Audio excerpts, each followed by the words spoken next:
Hello everyone, artist Charles Wolf here, back again for another painting lesson video.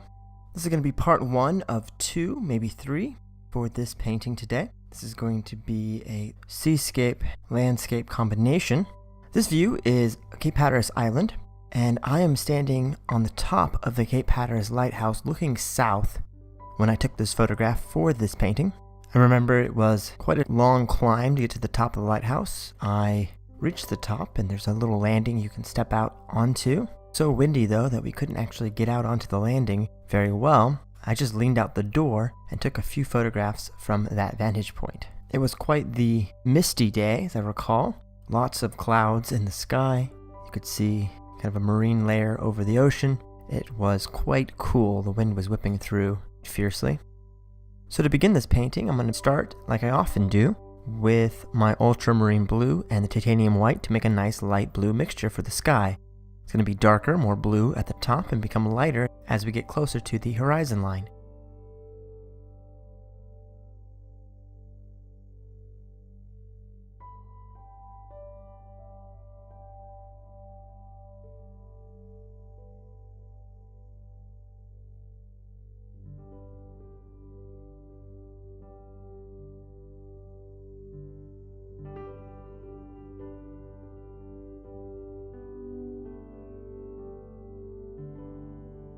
I'm going to add just a touch, the faintest touch of raw umber to warm up this blue, and it'll turn it more of a gray, bluish gray. And then I'm going to go back in with more white and more of the light blue mix. As you can see there, I have marked in pencil all of the basic shapes. I've taken the photograph and marked out by looking at it on my canvas where the horizon line is, where the vanishing point is, how the water lines are coming forward.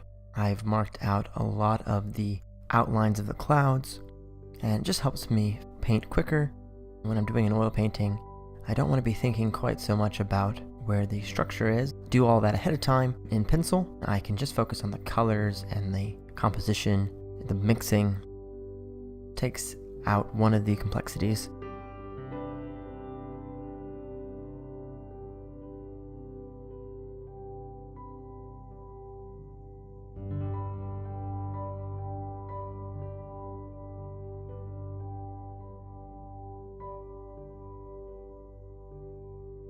So bringing in more of the blue here, touch more of the white there.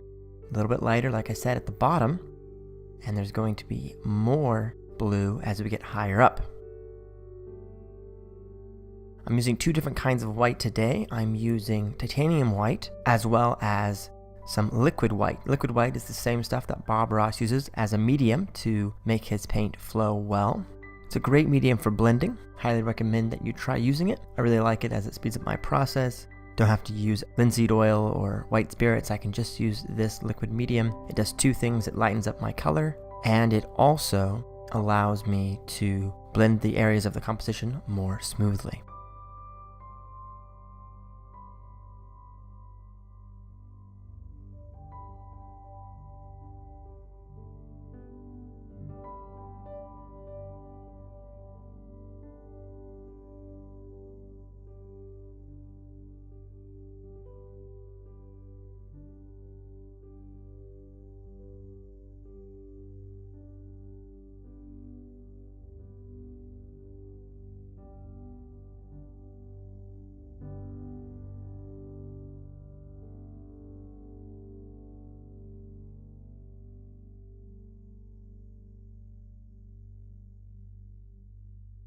A little bit lighter up here on the left-hand side.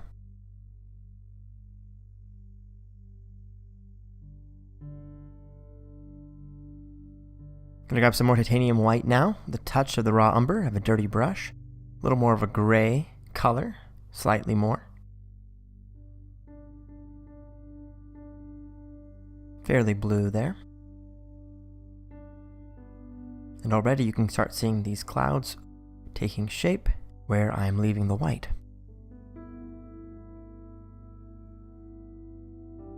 Here is a lot of white. Very, very light blue now. Touch more of the actual blue. Fill in a few of the spots over here where the blue is poking through the clouds. Like I said, I've marked most of this out already. It's almost like doing paint by number. I can just follow the outlines of each of the sections.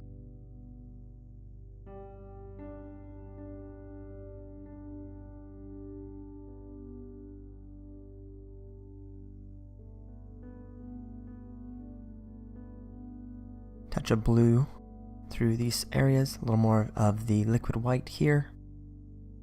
Just better defining these lines.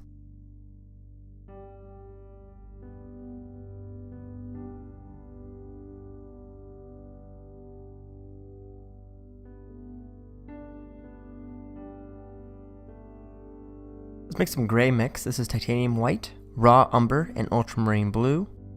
Lots of umber here, really warm up this color. Makes kind of a steel gray, a light steel gray by doing this.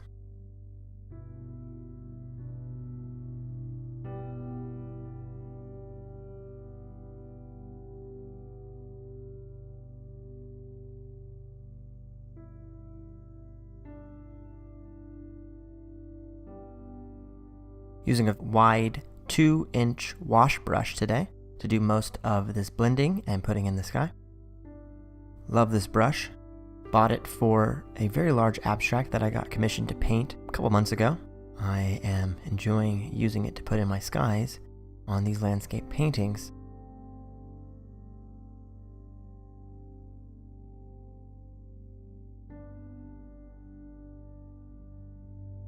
Working in oil has been just so much fun these past couple of weeks. There's a richness to oil painting that you just don't quite get with acrylic. The pigmentation is definitely better. I really like the depth of the colors.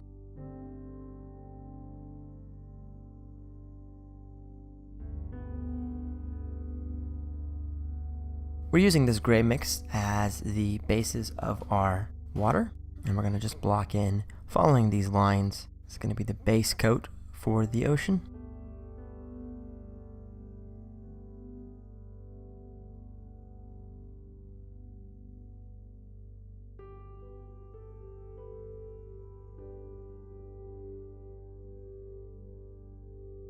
Coming all the way up here to the vanishing point.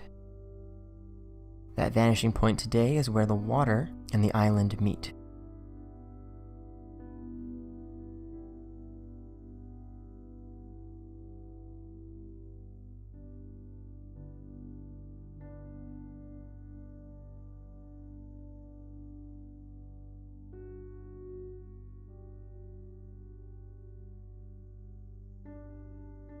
For those of you who don't know, Cape Hatteras Island is located in the Outer Banks of North Carolina. There's an island chain that's about 30 miles out in the middle of the ocean. It's a fantastic place to visit for photography. You can get wonderful sunrises over the Atlantic Ocean.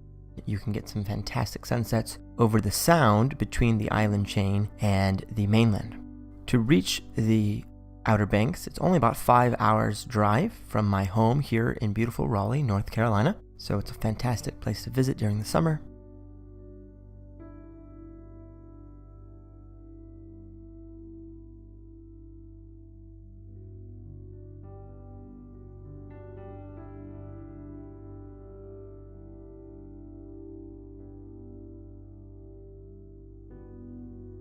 Bringing some of that gray mixture into the clouds, some shadows over here on the left.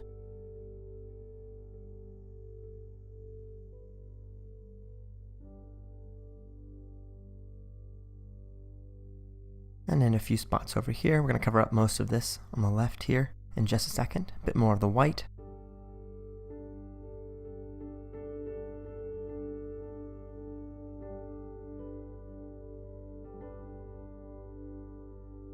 And we'll bring in this light gray mix here at the top of these marine layer clouds out in the middle of the ocean.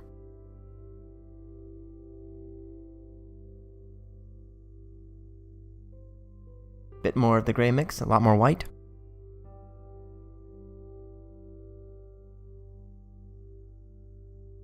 Just blending this together here. Gonna try to make the line, the horizon line where the water and sky meet, as straight as possible. And I can blend up into that darker color nicely.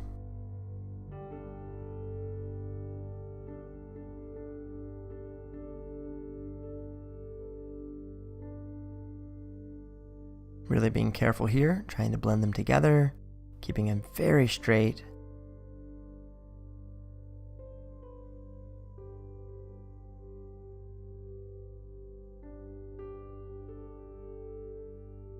And we'll just blend this together here.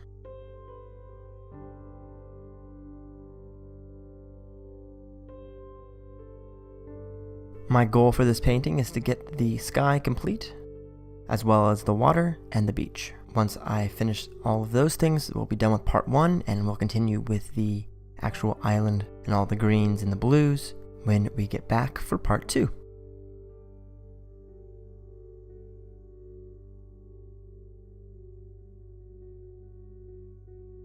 These oil paintings are so much fun to do. If you've never worked with oil paint, it's a little trickier than doing acrylic, but it is quite rewarding and the finished results are hard to argue with. I am using professional grade oil paints. These are like $30 a tube, quite expensive, but they really blend well. The colors are so rich and vibrant. I don't have any one brand that I adhere to, so I won't make a recommendation on that front. You can just find something that you like and that works well for your needs. Here's a bit more of the liquid white.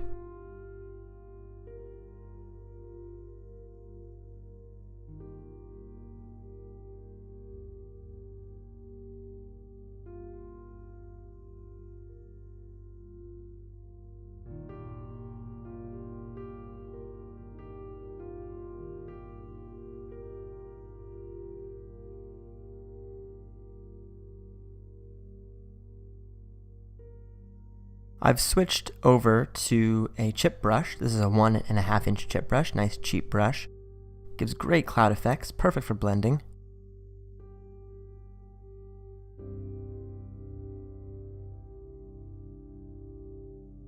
Blending here.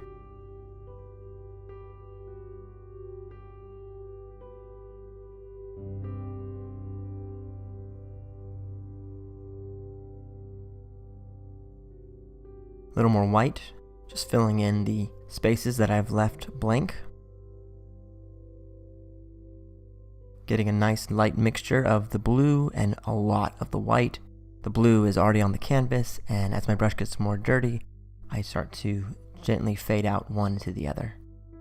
There's some interesting cloud formations happening over here. I might adjust those as we go along, but we'll just toss them in to get started.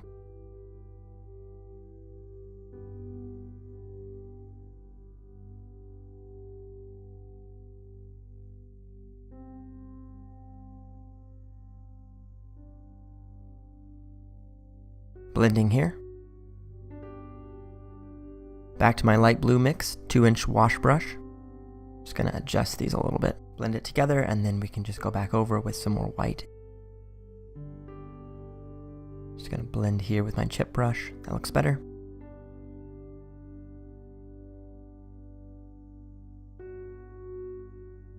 Mixture of the titanium white and the liquid white there. More titanium white than liquid white, just a touch of that liquid white. Don't need a lot, it blends so easily. That looks better. Blending out in a few spots here again with the chip brush. A little more over here. It's not pure white, there's a touch of blue. My brush is getting dirty and that gives you some nice shapes. It's mostly white at the top, however.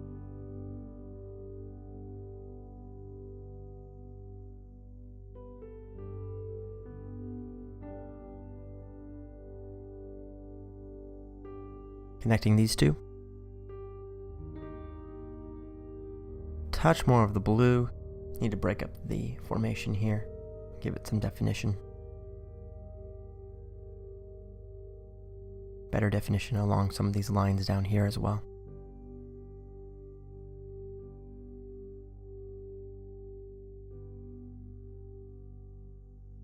A little more of the light blue mixture.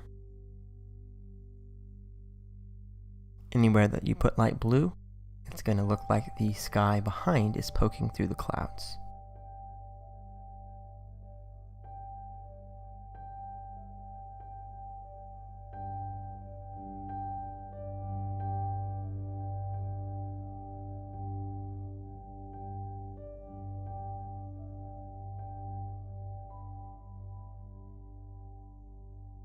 and back to the titanium white with a clean chip brush. And we're going to fill in this space over here. Just working my way down, top to bottom, covering up any of the blank canvas sections.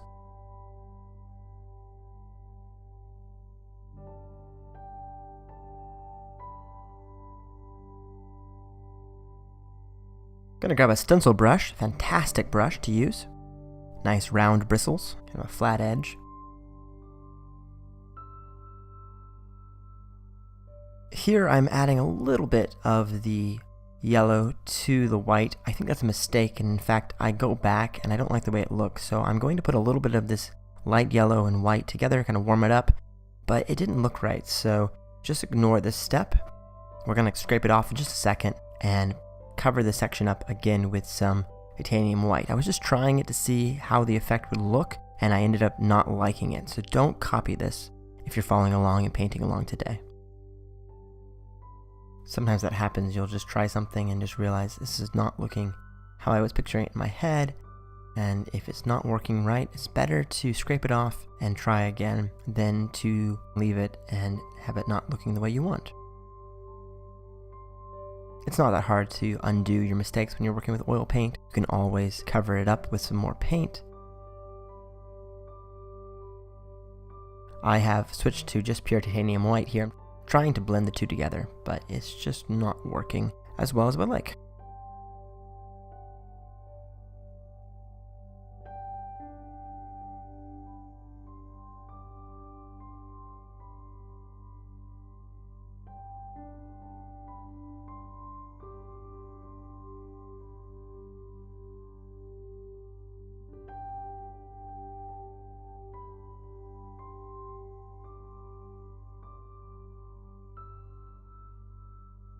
Bringing in some of the titanium white, pure titanium white, and a little bit of the liquid white mixed in.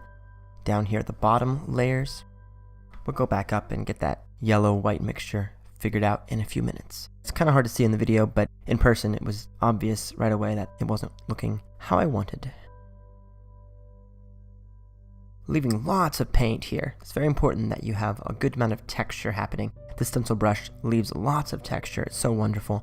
I'm really allowing the paint to stand up off the canvas, thick layers, very important. Back to my gray mix with a touch of the white with my 2-inch wash brush. Again, bringing in some shadows. It's hard to see the light without some contrast. You need the light blue of the sky poking through. You need some darker shadows for these clouds. The more you can vary it and smoothly blend and transition from one area to the next, the better it's going to look.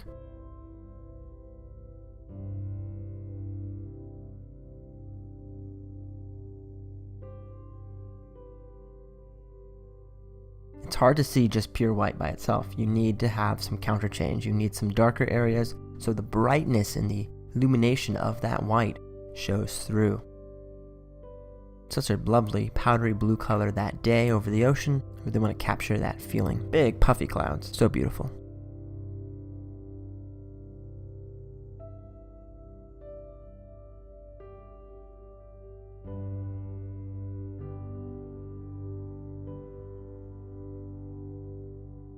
Some more of the titanium white here. Really applying thick layers with the paint.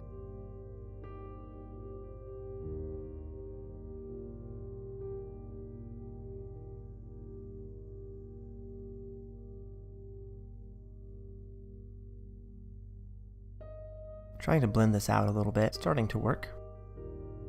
I think I cover up a little bit too much of the gray. We may want to bring some more of that back in, but making sure that none of the actual canvas is showing through.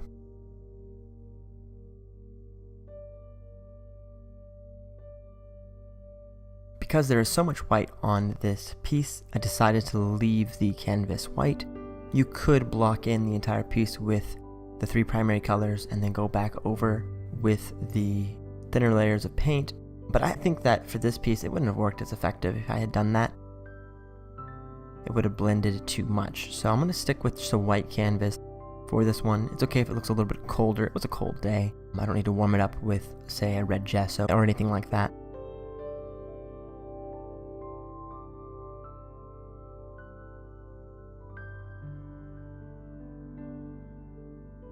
If I was doing this piece in acrylic, I might consider blocking it in with the different colors, but I've saved myself that step by doing all my blocking in pencil and then just filling in where I need to with the appropriate colors.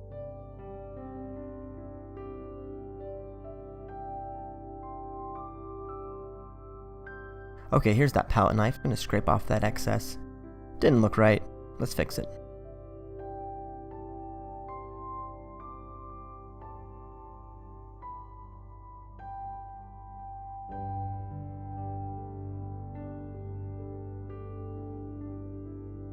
No big deal. Just grab some more of the light gray mix. It needs to be a little more intense. Kind of a dark cloudy shadow here. Maybe like a dark storm cloud coming in the front in the photograph.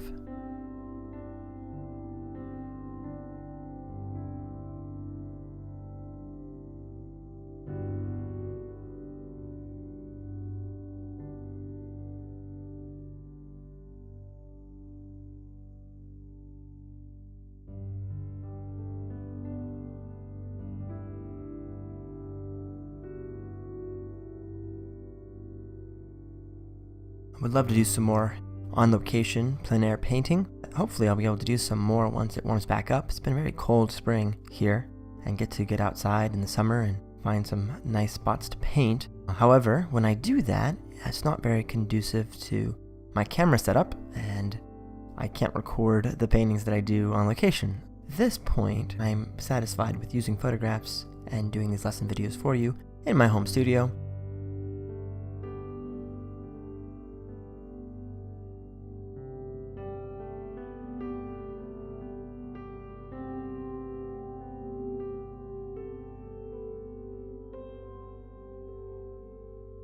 Things to note about working with photographs is that the color spread, some subtleties that can be lost when photographing.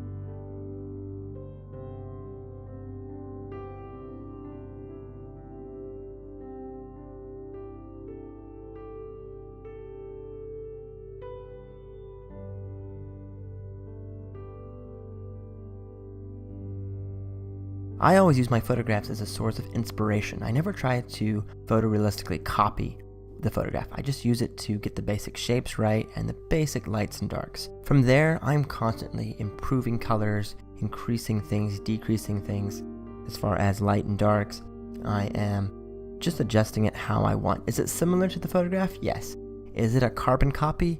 No, it's a painting, and I want to have a very painterly effect. I want it to have sort of an impression of the piece. Two reasons. One, I don't have the patience for that. I'm not a detailed artist. I like getting in basic shapes correct and allowing the paint and the viewer's eye to blend things together. Getting my 2-inch wash brush here, blending these together a little bit better. And then the second thing about that is I really like the way that more impressionist pieces look. It saves myself a lot of aggravation of trying to get everything looking just perfect. I can just kind of loosely put everything in and get more paintings done that way.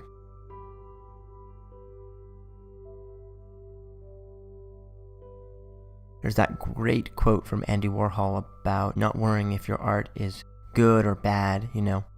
Let other people worry about that. Your job is to keep painting. While they all decide if it's good or bad, just do more painting. His philosophy, and it's sort of my philosophy in life, just keep working towards your goals, keep working on each painting, and if other people like it, then they might buy it.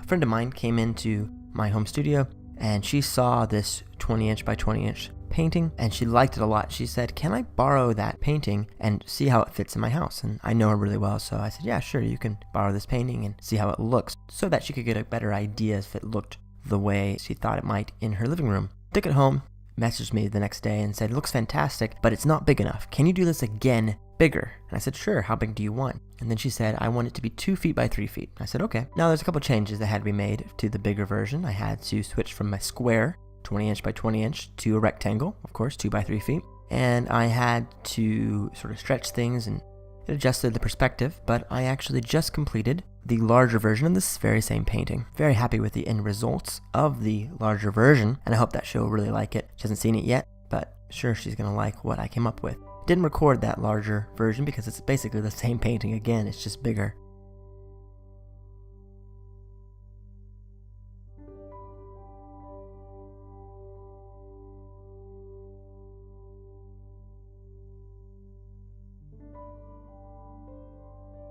There were a few changes that I made.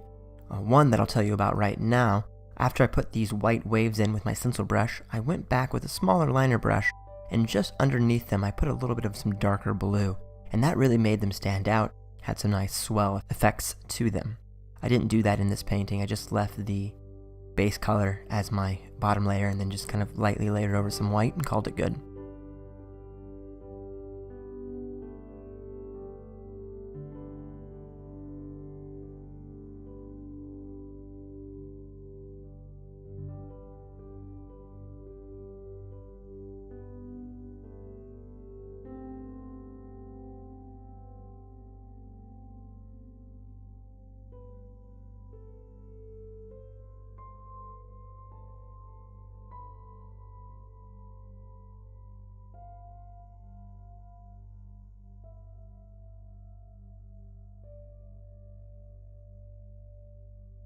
The top of this painting is rather uniform, lots of blue and white, and so right now it's not terribly interesting to look at. It's a lot of uniformity, but that's going to change quickly when I bring in the greens and the browns, reflected blue of the water that is standing in marshy pools right over here on the bottom right hand side of this painting.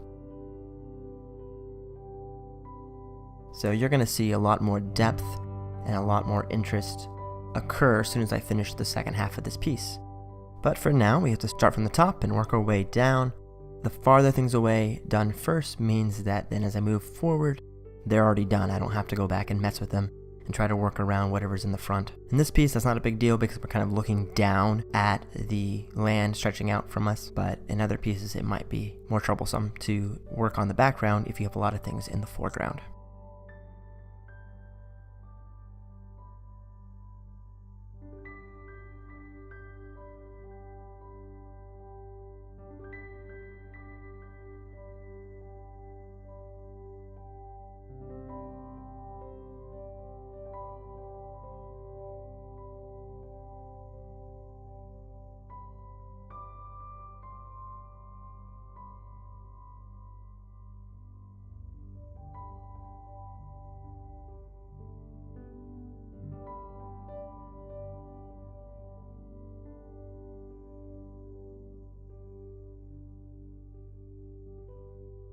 Here's a mixture of sienna and white. This is going to be the beach color. Lots of white, a little bit of sienna.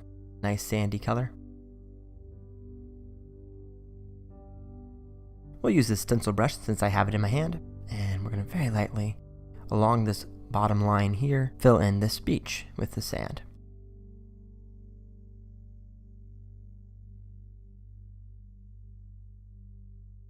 One thing to note is that it gets thinner, that line, right to the vanishing point, and then as it comes down to the left, it starts getting wider. That's a product of perspective. This is single point perspective, by the way, so if you don't know how to do that, look up a video on it. There are a number of artists who have videos on single point perspective, so check that out if you don't know how that works.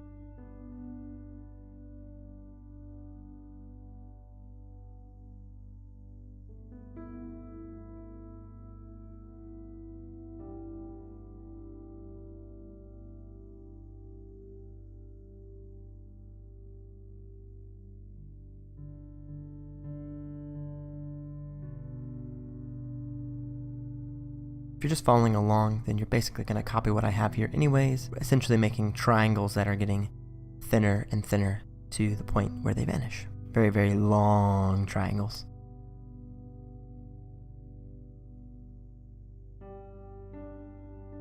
But all those lines are converging right at the farthest thing that you can see at the very, very distant edge.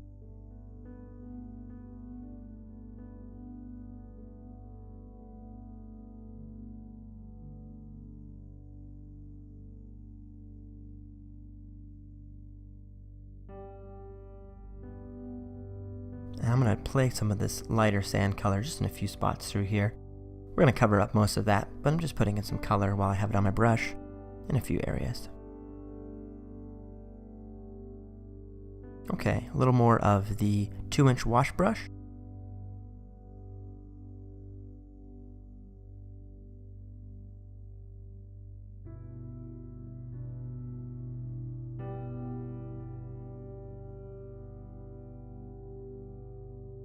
And we're going to call this painting basically complete. A little more white in that sand, lighten it up in a few spots, and we'll call it good.